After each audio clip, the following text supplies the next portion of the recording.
संयम बरतिए। अब सुनिए, आंकड़ों की बात हो रही है, आंकड़ों की तफसील ढंग से करते हैं, डिटेलिंग। इस आरोप के पीछे आप कहना क्या चाह रहे हैं, आप बताना क्या चाह रहे हैं? मैं हूं यासर मलिक। गिर रही है, रुपया भी गिर रहा है, अर्थव्यवस्था चौपट हो गई, अंधेर नगरी चौपट राजा। नहीं, विदेशी मुद्रा का भंडार क्या था? क्या था विदेशी मुद्रा का भंडार, बताओ ना। ये शब्द क्या सही चयन है शब्दों का?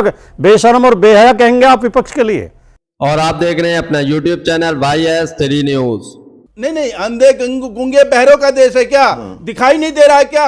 नहीं, गणित आपका गलत है। 5 गुना था वो गणित तो आपका गलत है, ये 4 गुने से ज्यादा हो गया। कि जोकर चुनोगे तो सर्कस देखने को मिलेगा।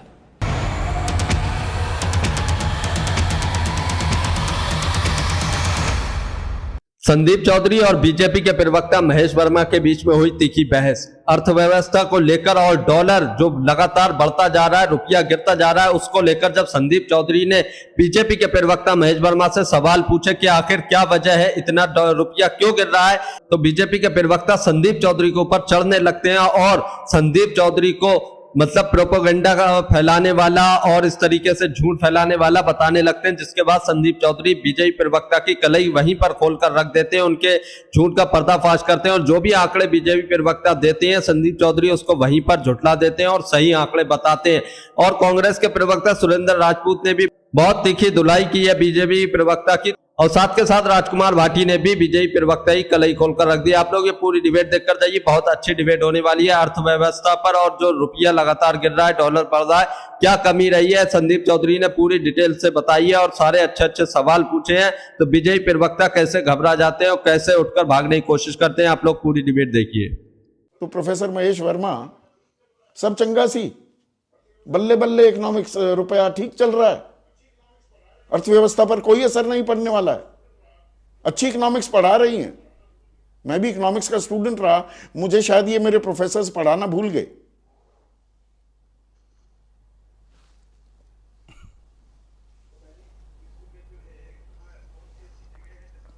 पता नहीं विश्व में जो है कहाँ कौन सी ऐसी जगह है जहाँ पे ऐसे फर्क या ऐसे अंतर या इस तरह की वृद्धि या इस प्रकार से डॉलर में जो है बढ़ोतरी। अर्जेंटीना में देखिए 35%, तुर्किया में देखिए 19%, पाकिस्तान पड़ोस में है वहाँ देखिए। सवाल ये नहीं, सवाल है कि विपक्ष का ये विलाप कब तक चलेगा। सरकार जिस आत्मविश्वास के साथ काम कर रही है। अच्छा, आपका विलाप नहीं था, विलाप जो आपका अलाप था, 32 दिन में का विलाप है। 2013 में जो 2013 में जो अलापते थे, वो राग अलापते थे। अरे मनमोहन सिंह की उम्र गिर रही है, रुपया भी गिर रहा है, अर्थव्यवस्था चौपट हो गई, अंधेर नगरी चौपट राजा। तब भी वो अलाप और ये विलाप। ये कोरोना में क्या कहा गया? कोरोना में क्या कहा गया? लाखों मरेंगे, अर्थव्यवस्था खत्म हो गई, बर्बाद हो गई। ये वही अर्थव्यवस्था है कि सबकी सीने को पहाड़ के जैसे सीने को चीरते हुए ऊपर बढ़ी और आज मतलब 100 रुपया ताली बजाएंगे, स्टैंडिंग ओवेशन दी जानी चाहिए। 100 रुपया चला जाएगा। मनमोहन सिंह के टाइम में भी आपने दर्शकों को क्यों नहीं बताते हो संदेश जी कि मनमोहन सिंह के टाइम में नहीं, विदेशी मुद्रा का भंडार क्या था? क्या था विदेशी मुद्रा का भंडार, बताओ ना, दर्शकों को समझ में आए। क्या था आप बता दो। अच्छा, शुरुआत तो आपने विदेशी डॉलर भंडार से रुपया, और ये रुपया आपने बड़ी आसानी से बनता है इसका। अरे प्रोफेसर साहब प्रोफेसर साहब, थोड़ा बहुत इकोनॉमिक्स मैंने भी पढ़ी है, बड़ी आसानी से कह दिया। युद्ध था क्या उस वक्त 2014 में या 13 में? अभी आप तो 1 महीने से शुरू हुआ, युद्ध से पहले 91-92 पे था। 1 मिनट सुनिए, अब सुनिए, अब थोड़ा धैर्य रखिए, संयम बरतिए। अब सुनिए, आंकड़ों की बात हो रही है, आंकड़ों की तफसील ढंग से करते हैं, डिटेलिंग। ये कोई यहां पर हवाई बातें नहीं हो रही। 92 रुपए पे था ना, 91 पे हो गया, 90 पे भी आया, 91-92 पे था युद्ध से पहले रुपया। तो ये तो 3 रुपए ही हुए, युद्ध से तो 3 रुपए टूटा। वो 58 रुपए 58 पैसे से 90 रुपए कैसे आ गया रुपया? वो युद्ध था। आप करें तो बिल्कुल सही, तो दूसरे में आप हाय तौबा तांडव मचा देते हैं पूरे देश में। देश की अर्थव्यवस्था पूरे साथ पर बट्टा अर्थव्यवस्था की आपने लगाई। इस आरोप के पीछे, विपक्ष के इस आरोप के पीछे आप कहना क्या चाह रहे हैं, आप बताना क्या चाह रहे हैं? सरकार ने स्पष्ट रूप से अपने रोड क्या मैप चाह रहे हैं? दुनिया के अरे देश के आप सामने क्या रखी। बताना चाह रहे हैं, मैं वो स्पष्ट रूप से समझना बताया, चाह रहा हूं। तेल की कमी है, ना 2022 तेल में संकट वित्त है, मंत्री ना कहती हैं खाद्य संकट कि है, अरे भाई ना कमाल महंगाई की का इकोनॉमिक्स संकट जो है। पढ़ाई इसका गई impact कि क्या आया? रुपया कमजोर नहीं हो रहा 2022 अरे में। संदीप जी, मुझे समझ वित्त में आना मंत्री चाहिए ना, बोली, आपके ये थोड़ा दर्शकों को समझाइए समझ ना, में आना प्रोफेसर चाहिए हैं ना आप, कि 3 कि रुपए की रुपया बढ़ोतरी कमजोर क्या नहीं हो मार रहा, पड़ी? द डॉलर स्ट्रेंथनिंग, डॉलर मजबूत हो गया, रुपया कमजोर नहीं हुआ। कमाल है भाई, कमाल है। देखिए, वो भारत के संदर्भ में नहीं कहा इन गया, देना इसे कहते हैं। वो उसका कनेक्शन। अच्छा, तो रुपया कमजोर नहीं हुआ 2022 में। अगर 2008 और 2012 की बात करें, अच्छा, कनेक्शन समझाइए ना वो हम कनेक्शन। आप 2008 में नहीं, आप वैश्विक मंदी इतिहास नहीं और आई थी। भूगोल की बात करें, 2008 में कहां वैश्विक से मंदी चले नहीं आई गए? थी। 2000 खूब आई थी, 2012 में आई थी। आप याद करिए ऑयल बॉन्ड के आई थी ना? जो यहाँ घोटाले हुए, जिस तरह से ऑयल बॉन्ड के मार पड़ी और किस प्रकार से देश को जो 142% ऑयल बॉन्ड कितने के थे? कीमत का जो है देश कितने के को ऑयल बॉन्ड लिए थे खामियाजा सरकार ने? भुगतना पड़ा। अच्छा, ऑयल बॉन्ड पर ही आ जाते हैं। महेश वर्मा साहब, कितने के ऑयल बॉन्ड थे? कितने थे? कितने के ऑयल बॉन्ड लिए? 3 लाख करोड़ से भी कम तो थे। मुझे फिगर 16 बार मुझे एक्साइज फिगर ड्यूटी याद बढ़ाकर नहीं है। कितने पैसे आपने कमाए? 40 लाख 1500 करोड़। 1500 करोड़ तो- मैं बता रहा हूं ना, फिगर के लिए मेरे पास आ जाए कीजिए। मैं कह रहा हूं फिगर के लिए मेरे पास आ जाए लेकिन- कीजिए। लेकिन 3 लेकिन लाख करोड़ क्या- के हुए तो क्या- पैसे भी क्यों- वापस कर क्यों? दिए और 40 लाख करोड़ रुपए जो कमा लिए, नहीं, उसका क्या हुआ? ऑयल बॉन्ड के ऑयल लिए- बॉन्ड किए ऑयल जा रहे बॉन्ड- हैं। वो 3 लाख करोड़ था। फिर वही बात, हमने कमाया तो हमने लुटाया अच्छा, क्या? फिर वही हमने बात। घोटाला किया क्या? हमने हमारी जेब से कमाया ना। कहां? पाकिस्तान से कमा कर लाए थे, बांग्लादेश से कमा कर लाए थे। हमारी जेब पर लगाया ना। बहुत हुई पेट्रोल डीजल की मार। अब की बार मोदी सरकार। अंधे गूंगे बहरों का देश है क्या? दिखाई नहीं दे रहा है क्या कि 60 लाख करोड़ का बजट ऐसी हवा में आ रहा है क्या? जो मनमोहन सिंह कहते हैं कि हवा में पैसे उगते थे क्या? की बात और अब की बात में अंतर तो करना पड़ेगा। देश आज जो है इस संकट में भी ये बाज नहीं आ रहे हैं। 57 लाख ये जिस करोड़ तरह की से राजनीतिक एक उड़ान मिनट शुरू की प्रोफेसर है, साहब, इसका मतलब क्या है? नहीं, इनको बताइए अभी ना। बाज नहीं आ रहे हैं। मनीष तिवारी 57 ने लाख क्या कहा? करोड़ का कर्ज जो था वो 225 लाख करोड़ हो गया है। एक मिनट सुन लीजिए, अगर गलत आंकड़ा बता रहा हूं तो बताइए मुझे। 57 लाख करोड़ का कर्ज जो 2014 में था देश नहीं, पर, बिल्कुल सही 225 आंकड़े लाख दे रहे करोड़ का हो गया है। नहीं हुआ? हाँ बिल्कुल, वो 3 गुना है। आज के बजट से 3 गुना है। और जो छोड़ के गए थे मनमोहन सिंह जी, 3 गुना? 11 लाख नहीं, करोड़ गणित के, आपका उस गलत समय है। 5 गुना था वो। गणित तो आपका अंतर। गलत है। ये 4 गुने से ज्यादा हो गया। नहीं सर, आज कितना है बता अच्छा, वो दीजिए। 5 गुना 2 था। लाख नहीं, चलो 4 गुना मान लो, वो 5 गुना था। दुनिया के सबसे बड़े अर्थशास्त्री और 11 लाख करोड़ का। अच्छा, और 5 गुना आपको था। देता कौन था? पूरे आजाद भारत 47 में आजाद हुआ, 2014 तक 57 लाख करोड़ का ही कर्ज हो पाया। ये 225 लाख करोड़ का हो गया कर्ज। आईएमएफ ने आपके ऊपर कितने रेस्ट्रिक्शंस लगाए उस समय, बिना युद्ध के, बिना किसी बात के? कितनी चीजों को आपने हाथ बांधा। हमारे देश के किसानों को आपने कितना बेहाल छोड़ा, किस तरह से हमारी सब्सिडी खत्म तो हुई। मतलब अब ये 100 आपके रुपए दर्शकों को हो पता जाए चलना चाहिए ना। रुपया टू अ सरकार डॉलर, तब तो हम की और स्टैंडिंग आपकी ओवेशन सरकार में देंगे। अंतर आईपीएल क्या में तो है? सेंचुरियां बन रही हैं, बनेंगी। तो अब रुपया भी क्या बात आप कर रहे हैं? 100 पार कर जाएगा। स्टैंडिंग ओवेशन वाली बात इससे आपने कब अर्थव्यवस्था या किसी की हमारे उम्र सामने को चुनौती जोड़ना है। बिल्कुल गलत है। अच्छा, चुनौती, ये चुनौती है, वहां चुनौती नहीं थी। उम्र की वहां बात पर आप अलाप करते थे, विलाप नहीं करते। नहीं सर, मैं उम्र की बात बिना बात के उम्र की बात बताइए। सर, मैं फिर से कह रहा हूं संदीप जी, अगर बिना बात के मनमोहन सिंह एक अर्थशास्त्री और उनको यह कह के लाया गया था कि भारत की तस्वीर और तकदीर बदलने वाले ये प्रधानमंत्री हैं, उनसे हमें क्या मिला? उनके जरिए हमने क्या प्राप्त किया? और आज सरकार ने, अगर फाइनेंस मिनिस्टर ने ये कहा अच्छा, कि वो 100 अर्थशास्त्री डॉलर पे भी थे हम तो वो इस तरह ढंग से से ना कर महंगाई पाए बढ़ाएंगे, ना तो उस तरह से अलाप हम करेंगे। कोई यहां पर कंसेशन अर्थशास्त्री पैदा हो नहीं है पाएगा, तो ना विलाप किसानों ना की किया सब्सिडी जाए। जो खाद है उनके रेट में कोई अंतर आएगा? अच्छा। आज ये सारी चीजें, आज जो एम्पावर्ड ग्रुप नहीं बना हुआ आएगा। है, जो पक्का ये भरोसा दे रहे हैं? नहीं नहीं नहीं नहीं, अब ऑन रिकॉर्ड ये बोल दीजिए, आप ये भरोसा दे रहे हैं कि खाद के दामों में कोई इजाफा नहीं होगा, पेट्रोल के दाम, डीजल के दाम नहीं बढ़ेंगे, करना चाहता है पेट्रोल डीजल के दाम नहीं बढ़ेंगे, आप ये भरोसा दे रहे हैं? अब खरीफ का मौसम आने वाला है, खरीफ के मौसम में खाद के दाम नहीं बढ़ेंगे। का ध्यान रखना होगा, कालाबाजारी को रोकना होगा, जमाखोरी को रोकना होगा, पैनिकी को, जो अराजक तरीके से लोग किसी तरह से एक दुष्प्रचार करना चाहते हैं, लोग कहीं किसी चीज को ये करना चाहते हैं, कहना चाहते हैं कि भाई देखिए इस देश में जो है अब महंगाई बढ़ेगी, अब लोग जो है सड़कों पे उतरेंगे, अब आपको सड़क पे उतर के नहीं बढ़ेगी का विरोध करना पड़ेगा। भरोसा दे दीजिए ना मंदी आएगी ना महंगाई आएगी, ना मंदी आएगी ना महंगाई आएगी, इंपोर्ट बिल बढ़ेगा नहीं। ये 4,430 रुपए जो बता रहा हूं टू अ बैरल, ये कीमत नहीं बढ़ी है एक ही महीने में, 70% महंगा पड़ेगा। आप ये कह रहे हैं ना कि नहीं हम संभाल लेंगे, दे दो भरोसा, मैं मान लूंगा आपकी बात। संदीप भाई, हमारी चुनौती है ये कि हम इस पे हर तरह से नियंत्रण रखें। अच्छा, विश्व में ये हमारे वजह से हालात खराब नहीं हुए हैं, कोई बैड गवर्नेंस की वजह से, सरकार की नीति की वजह से ऐसा नहीं हुआ है। सरकार की नीयत ऐसी है कि देश में किसी भी तरह। डिबेट को पूरा देखकर जाइए आप। कांग्रेस के प्रवक्ता, बीजेपी प्रवक्ता धज्जियां उड़ाने वाले हैं, साथ के साथ राजनीतिक विश्लेषक की बातें जरूर सुनकर जाइए। ऐसे जो महंगाई का मामला है या तेल संकट का मामला है या किसानों के खाद के मामले हैं, ये तमाम जो दुश्वारियां, जो चुनौती हैं सामने हमारी, उसको अच्छे से हम कहीं हैंडल कर पाए, इसकी हम चिंता सबसे पहले तो करते हैं। उसको अच्छे से आप देखेंगे। सुरेंद्र राजपूत, नीति और नियत का सवाल है, नीति और नियत का सवाल है। एक मिनट सुनिए ना आपकी बात। अरे भाई आपने अच्छी बात कही, तो आप विपक्ष से भी थोड़ा पूछ लेना।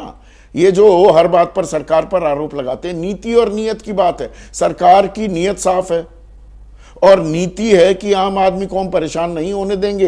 पेट्रोल डीजल के दाम कहां बढ़ाए हैं? महंगाई अभी आम आदमी के कांधे पर तो नहीं डाली है सरकार ने। सुरेंद्र राजपूत, ठीक कह रहे हैं संदीप भाई आप। हम आपको एक बात बताएं, कहानी तो सुनाना चाहते हैं, लेकिन एक चीज तय कर लीजिए कि जोकर चुनोगे तो सर्कस देखने को मिलेगा। आज की डेट में अभी जो महेश वर्मा जी से आपने पूरी बात की, वो सर्कस ही तो था, झूठ का पुलिंदा, निर्लज्जता का पुलिंदा। 700 बिलियन डॉलर की इकोनॉमी को 4 गुना बढ़ा करके 2.3 ट्रिलियन की इकोनॉमी करके मनमोहन सिंह ने दिया, इनको दिखाई नहीं दिया, अंधे हो गए। 45 रुपया डॉलर जो है 58 रुपए तक गया और 58 से डॉलर 95 रुपए चला गया है। और अभी भी अगर आरबीआई शॉर्ट सेलिंग ना करे डॉलर की, तो डॉलर जाएगा 110 रुपए। इस चीज को आप उठा लीजिए, किसी अर्थशास्त्री से पूछ लीजिए।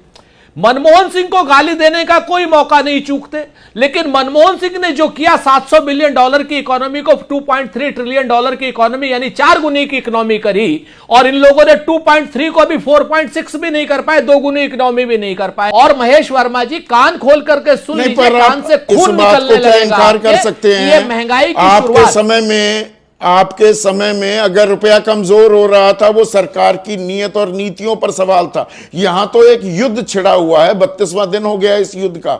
ये असरात तो पूरी दुनिया पर हो रहे हैं, तो हम भी वो मार झेल रहे हैं।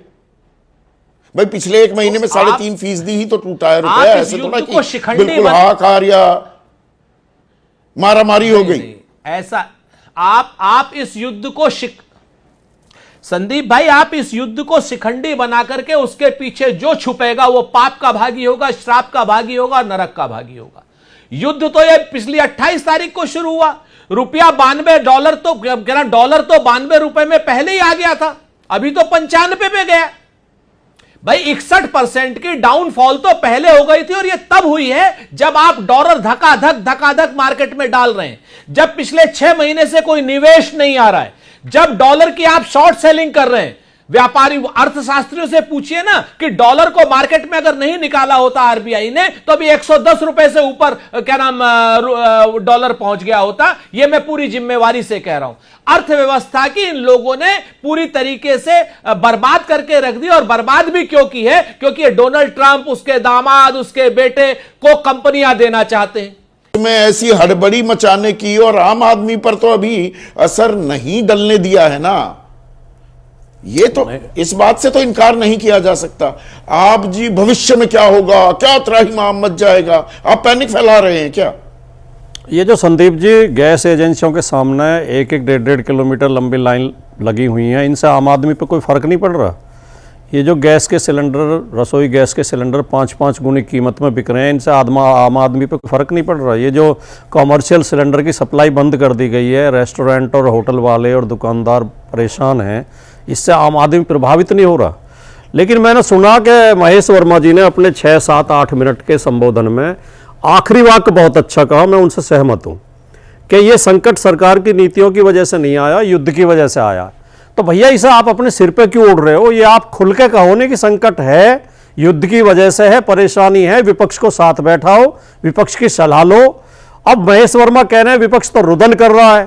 राजीव रंजन जी आत्ममुग्ध हुए जा रहे थे, आत्म प्रशंसा में कई वाक्य उन्होंने कहे, और वो कह रहे हैं विपक्ष तो बेशर्मी और बेहयाई पे उतरा हुआ है, हमें तो शब्द चयन की सलाह दे रहे हैं। ये शब्द क्या सही चयन है शब्दों का? बेशर्म और बेहया कहेंगे आप विपक्ष के लिए? विपक्ष जो चिंता जाहिर कर रहा है क्या वो रुदन है? विपक्ष इस देश की चिंता जाहिर ना करे, विपक्ष आम आदमी की आवाज न उठाए, विपक्ष सरकार को ये सलाह भी न दे। आपको ये डिबेट देखकर कैसा लगा, इस पर अपनी राय जरूर देकर जाइए। और जो डॉलर बढ़ रहा है, रुपया गिर रहा है, उसके बारे में आप लोग क्या कहते हैं, कमेंट जरूर करके जाइए। आप पैनिक क्रिएट कर रहे हैं, तो महेश वर्मा क्या प्रधानमंत्री आरोप लगा रहे हैं? अफवाहों का बाजार आपने गर्म कर रखा है। आप तो चाह रहे हैं कि कुछ नुकसान हो जाए 1 करोड़ भारतीय जो खाड़ी देशों में काम करते हैं कि उसका चुनावी फायदा उठा लें। नहीं, हम क्यों, आप राजनीतिक फायदा उठाने की कोशिश कर रहे हैं, सरकार के साथ खड़े हैं? हम क्यों पैनिक क्रिएट करेंगे? मैंने व्यक्तिगत तौर पे भी और मेरी पार्टी ने भी बार बार ये बोला है कि घबराएं नहीं, परेशान ना हो, संकट हल हो जाएगा, और जमाखोरी ना करें, ब्लैकमेलिंग ना करें। लेकिन सरकार की भी तो कोई जिम्मेदारी बनती है क्या? विपक्ष सरकार को सलाह भी ना दे, फिर तो लोकतंत्र नहीं, संकट हल हो जाएगा। 95 रुपए पर रुपया पहुंच रहा है, ये शतुरमुर्ग वाली की नहीं, सब कुछ। तो दोस्तों, आप लोगों ने पूरी डिबेट देखी, आप लोग इस डिबेट के बारे में क्या कहते हैं, अपनी राय इस पर जरूर देकर जाइए। जब कांग्रेस की सरकार थी, मनमोहन सिंह प्रधानमंत्री थे भारत के, तब तो डॉलर जो था वो 58 रुपए पर था और मोदी सरकार को 58 रुपए पर मिला था। उसके बाद डॉलर की कीमत लगातार बढ़ती गई, रुपया गिरता गया और युद्ध होने से पहले ही डॉलर 90 पार कर चुका था। अब जो 95 भी पार हो चुका है डॉलर। और जब बीजेपी के प्रवक्ताओं, नेताओं से इस बारे में सवाल किया जाता है आखिर क्या वजह रही है कि डॉलर लगातार बढ़ रहा है, रुपया गिर रहा है, तो वो अब सारा पूरा जिम्मा जो है वो ईरान, इजराइल, अमेरिका युद्ध पर लाकर रख देते हैं कि युद्ध की स्थिति बनी हुई है, तमाम देश इससे प्रभावित हैं और इस वजह से हमारी अर्थव्यवस्था और डॉलर जो है वो बढ़ रहा है, रुपया गिर रहा है। ये बात सही है कि युद्ध की स्थिति बनी हुई है पिछले 1 महीने से और पूरी दुनिया इससे इंपैक्ट हुई है, पूरी दुनिया की अर्थव्यवस्था गड़बड़ाई है, महंगाई बढ़ी है और चीजों की जो है शॉर्टेज हुई है। लेकिन 58 रुपए से 90 रुपए जब डॉलर पहुंचा तब कोई मतलब युद्ध नहीं था। ये आखिर क्यों बढ़ा है और क्यों रुपया गिरा है, इसकी कोई भी सही वजह नहीं बताई जा रही है, कोई भी जानकारी सरकार की तरफ से नहीं दी जा रही है। आखिर ऐसा क्यों हुआ है, क्यों हमारा रुपया इतना टूट गया है, क्यों डॉलर के मुकाबले हमारा रुपया इतना गिर रहा है, आखिर क्या वजह रही है, हमारी क्या नीतियों में कमी रही है, रणनीतियों में कमी रही है, जिसकी वजह से रुपया जो है वो इतना मतलब डॉलर के मुकाबले 95 रुपए पहुंच गया है। तो इसी पर जब संदीप चौधरी ने बीजेपी के प्रवक्ता से सवाल पूछे तो बीजेपी के प्रवक्ता भी वही बात कहने लगे। और उस समय 2013 में एक बयान आया था, आप लोगों ने देखा होगा कि जब रुपया गिरता है तो सरकार की जो है साख गिरती है और मतलब प्रधानमंत्री की उम्र गिरती है। इस तरीके से जो आज के प्रधानमंत्री है नरेंद्र मोदी, उन्होंने ये बयान दिया था, जिसको लेकर काफी मजम्मत भी हुई थी और जिसको लेकर काफी अब मीम भी बनाए जा रहे हैं जब रुपया 95 पार हो गया है। लेकिन अब कोई भी इस पर सवाल नहीं करता। अगर विपक्ष इस पर सवाल उठाता है तो विपक्ष को जो है देशद्रोही बता दिया जाता है, विपक्ष को पैनिक फैलाने वाला बता दिया जाता है, विपक्ष को मतलब इस तरीके से बता दिया जाता है जैसे विपक्ष जो है भारत के अंदर रुपये की बात ही ना करे, सरकार से सवाल ही ना करे। सरकार को इसका जवाब देने की बजाय विपक्ष के ऊपर आरोप लगाने लगती है। आप लोग इसके बारे में क्या कहते हैं, कमेंट जरूर करके जाइए। साथ के साथ आप लोग देख ही रहे हैं कि ईरान इजराइल का जो युद्ध चल रहा है वो लगातार मतलब बढ़ता ही जा रहा है, रुकने का नाम नहीं ले रहा है, जिससे तमाम देश प्रभावित भी हैं। हमारे भारत देश में भी इसका प्रभाव बहुत ज्यादा पड़ने लगा है। गैस की खपत को लेकर, पेट्रोल डीजल को लेकर और अन्य मतलब जो अर्थव्यवस्था है उसको लेकर काफी नुकसान भारत को भी हो रहा है और तमाम देशों को भी हो रहा है, लेकिन ये युद्ध रुकने का नाम नहीं ले रहा है। ईरान रुकने का नाम नहीं ले रहा है। अमेरिका ने जो है ईरान को 24 घंटे का अल्टीमेटम दिया है कि अगर स्ट्रेट ऑफ हॉर्मोन्स को नहीं खोला गया तो इस बार बहुत बड़े धमाके होंगे और हमला जो है बहुत तगड़ा किया जाएगा। हो सकता है तो ग्राउंड से मिलिट्री को भी ईरान के अंदर दाखिल किया जाए। इस तरीके से धमकी अमेरिकी राष्ट्रपति डोनाल्ड ट्रंप ने दी है। अब देखने वाली बात यह होगी कि टाइम पूरा होने वाला है, क्या ईरान स्टेट ऑफ हॉर्मोन्स को खोलेगा या अमेरिका अपनी धमकी पर कायम रहेगा। अगर ईरान ने स्टेट ऑफ हॉर्मोन्स नहीं खोला तो क्या अमेरिका बड़े स्ट्राइक करने वाला है और फिर ईरान उसके जवाब कैसे देने वाला है, तो ये युद्ध और ज्यादा भीषण होने वाला है, ये जानने को मिल रहा है। तो ये चीज और ज्यादा इम्पैक्ट अब तमाम देशों पर करने वाली है और महंगाई भी इससे कहीं ना कहीं बढ़ने वाली है। तो आप लोग इसके बारे में क्या कहते हैं जरूर बताकर जाइए। अगर आप भी गोदी मीडिया का विरोध करते हैं तो हमारे चैनल YS3 न्यूज को अभी सब्सक्राइब कीजिए। वीडियो अच्छी लगी हो तो इसको एक लाइक एक कमेंट जरूर करके जाइए। आपको ये डिबेट देखकर कैसा लगा? संदीप चौधरी ने जो डिबेट किया आप उससे कितना सहमत है और जो सवाल पूछे और बीजेपी प्रवक्ता ने जो जवाब दिया आप कितना सहमत है इन सवालों से और इन जवाबों से? अपनी राय इस पर जरूर देकर जाइए। और आप लोग ये भी बताकर जाइए क्या वाकई में युद्ध की वजह से डॉलर जो है बढ़ता जा रहा है, रुपया गिरता जा रहा है, या फिर हमारी भारत सरकार जो है अपने रुपये को मजबूत करने में असफल रही है? आप लोग इस पर क्या कहते हैं कमेंट जरूर करके जाइए। अपना जवाब कमेंट में लिख कर जाइए।